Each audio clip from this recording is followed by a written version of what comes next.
وہ صحابی رسول ہے, اپنے بارے میں خالی خیال نہیں کرتے, وہ تو ہر امت کی فکر کرتے تھے کہ میرے نبی کی امت جہنم سے آزاد ہو کر کے جنت میں کیسے جائے.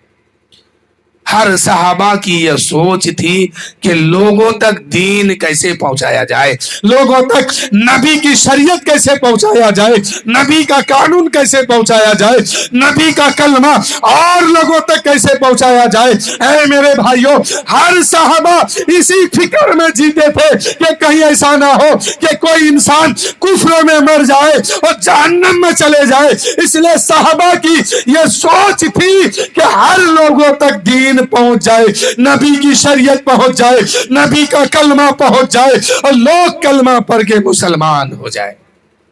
حضرت علی کہتے ہیں یا رسول اللہ, یہ مرتبہ صرف میرے لیے ہے یا اوروں کے لیے بھی ہے؟ میرے نبی صلی اللہ علیہ وسلم ارشاد فرماتے ہیں, اے علی, قیامت تک میری امت میں جو بھی فرد یہ 3 روزہ رکھے گا, 13 ہر مہینے میں روزہ رکھے گا, اللہ تعالیٰ ہر ایک کو اتنا ہی ثواب عطا فرمائے گا. 13 تاریخ کو روزہ رکھے گا 10,000 نیکی دے گا, 14 تاریخ کو روزہ رکھے گا 30,000 نیکی عطا فرمائے گا, اور تیسرے یعنی 15 تاریخ کو روزہ رکھے گا تو اللہ تعالیٰ 1,00,000 نیکی عطا فرمائے گا. یہ سب کے لیے ہے. تو میرے بھائیوں, ہر مہینے میں روزہ رکھنے سے اتنا ثواب ملتا ہے تو آپ اندازہ لگائیے کہ رمضان کے مہینے کا کیا حال ہوگا.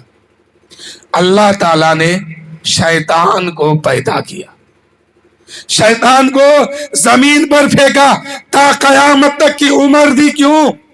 جبکہ خدا جانتا ہے شیطان کا کام ہے بہکانا, شیطان کا کام ہے لوگوں کو راستے سے دور کر دینا, شیطان کا کام ہے عبادت بندے کو نہ کرنے دینا. پھر بھی شیطان کو اتنی بڑی زندگی کیوں مل گئی ہے؟ اس لیے کہ اللہ یہ دیکھنا چاہتا ہے کہ کون ہے وہ میرا بندہ جس کے سامنے شیطان اپنا پل بھی باندھے, شیطان اس کو روکے عبادت کرنے سے, شیطان اس کو نماز پڑھنے سے روکے, روزہ رکھنے سے روکے, عبادت کرنے سے روکے. اور وہ کون بندہ میرا ہے جو ان ساری رکاوٹ کو توڑ کر کے میری بارگاہ میں آ کے سجدہ کر دے.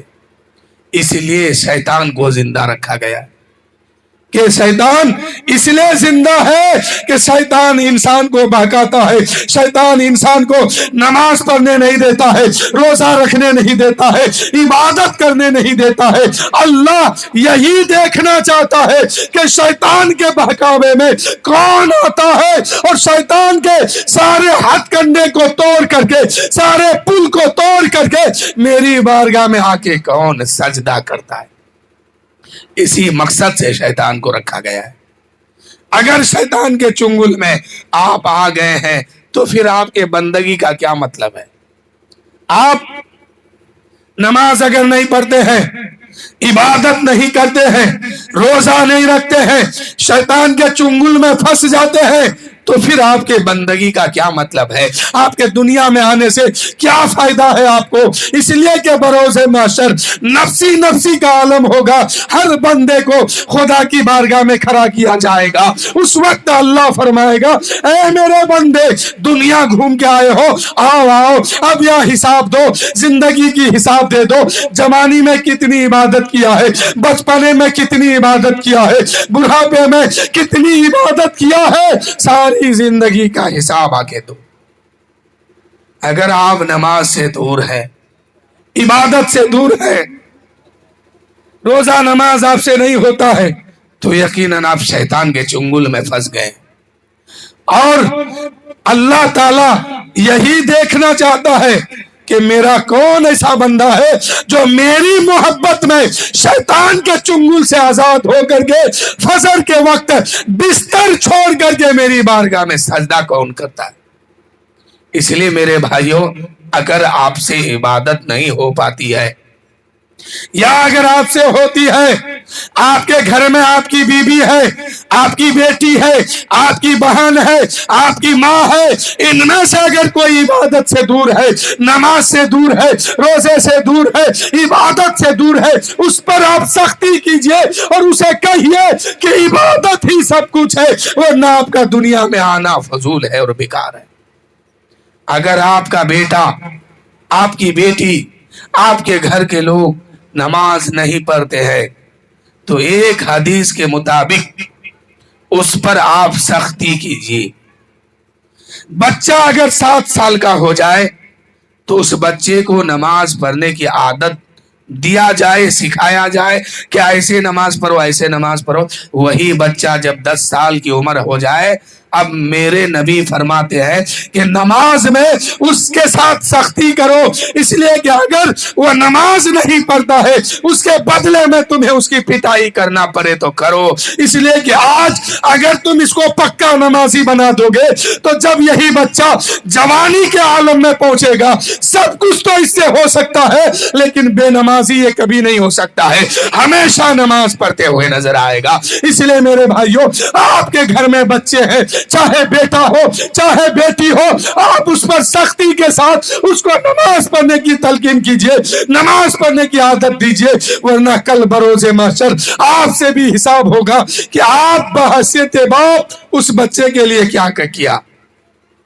اگر آپ کے گھر میں کوئی بے نمازی ہے اور اس کو آپ نماز پڑھنے کی سختی اس کے ساتھ نہیں کرتے ہیں، نماز نہیں پڑھاتے اسے اور پڑھنے کی عادت نہیں اس کو دیتے ہیں کہ میرے بیٹا یا بیٹی نماز پڑھو، نماز پڑھو گے رب خوش ہوگا، جنت عطا فرمائے گا، نماز نہیں پڑھو گے نہ رب ناراض ہوگا اور جہنم میں جانا ہوگا۔ اس لیے میرے بھائیوں، آج آپ کے بیٹے کو اگر کوئی ایک تھپڑ مار دے تو آپ کا خون کھولا اٹھتا ہے، آپ اسے دیکھ کر کے برداشت نہیں کر پاتے ہیں، اس لیے کہ وہ آپ کا لخت جگر ہے، نور نظر ہے، اسے کوئی مارے، اسے کوئی پیٹے، آپ یہ برداشت کبھی نہیں کر سکتے ہیں، لیکن بروز محشر قائم ہوگا، لوگ نفسی نفسی کے عالم میں ہوں گے، آپ وہاں ہاتھ باندھ کے کھڑے ہوں گے اور آپ کا بیٹا یا آپ کی بیٹی یا آپ کی بیوی یا آپ کی ماں اگر نماز نہیں پڑھے ہیں تو اللہ حکم دے گا، اے فرشتوں اس کو جہنم میں لے جا کے ڈال دو۔ آپ کے سامنے سے آپ کے بیٹے کو لے کے جائیں گے، آپ کے سامنے سے آپ کی بیٹی کو لے کے جائیں گے اور فرشتہ گھسیٹتے ہوئے جہنم میں لے کے پھینک دے گا، آپ وہاں کچھ نہیں کر پائیے گا، آپ کی زبان تک نہیں کھلے گی، وہاں کیسے برداشت کریں گے؟ وہاں آپ سے برداشت ہوگا نہیں ہوگا، لیکن کرنا پڑے گا۔ تو وہی کام آج دنیا میں کیجیے، ورنہ میدان محشر میں آپ کے سامنے سے آپ کے بیٹا جہنم میں جائے گا، آپ کے سامنے سے آپ کی بیٹی جہنم میں جائے گی، آپ کے سامنے سے آپ کی بیوی جہنم میں جائے گی، جس سے آپ اتنی محبت کرتے ہیں کہ اگر ایک چاٹا کوئی اسے مار دے تو آپ برداشت نہیں کرتے ہیں، کل اسی بیٹے کو جہنم میں ڈالا جائے گا، یہ جہنم میں چلے گا، تڑپے گا، روئے گا، چلائے گا، آپ دیکھیں گے کیسے اس وقت برداشت کریں گے۔ اس لیے وہ کام آج دنیا میں کیجئے۔ اگر آپ اپنے بیٹے کو، اپنی بیٹی کو، اپنے گھر والے کو نماز پر سختی کرتے ہیں، عبادت کرنے کہتے ہیں اور نماز پڑھواتے ہیں اور خود بھی پڑھتے ہیں تو دنیا میں سب سے اچھا باپ آپ ہے، اور اگر آپ کا بیٹا، آپ کی بیٹی نماز نہیں پڑھتی ہے تو دنیا میں سب سے خراب باپ آپ ہے۔